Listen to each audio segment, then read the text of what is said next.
कहानी की किताब का पन्ना पलटा।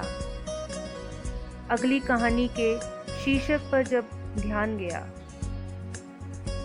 तो एक मंद मंद सी मुस्कान अपने आप ही चेहरे पर आ गई।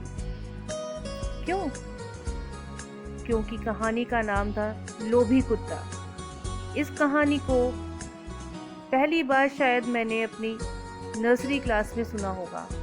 उसके बाद बच्चों के साथ पता नहीं कितनी बार इस कहानी को दोहरा चुके हैं। तो चलिए फिर से इस कहानी को पढ़ते हैं।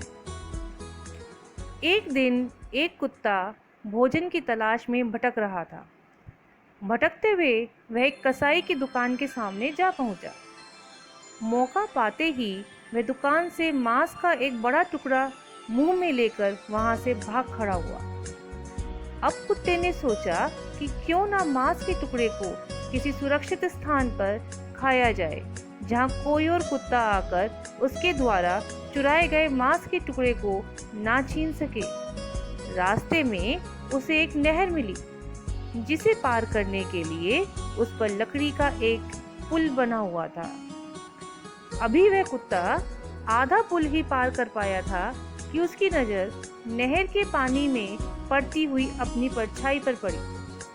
कुत्ता यह नहीं समझ पाया कि वह उसकी परछाई है, अपितु उसने सोचा कि यह कोई दूसरा कुत्ता है जो उसी के समान मांस का टुकड़ा मुंह में लिए पानी के नीचे खड़ा है।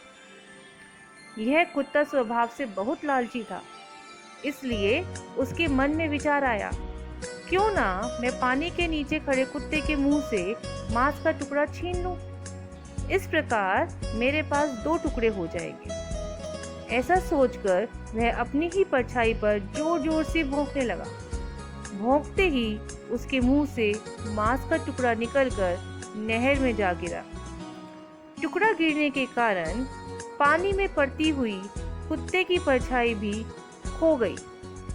अब तो कुत्ते के पास कुछ भी नहीं रह गया था। दूसरे का टुकड़ा छीन लेने की कोशिश में उसने अपना टुकड़ा भी गंवा दिया। तो इस कहानी से हमें यह शिक्षा मिलती है, लालच बुरी बला है।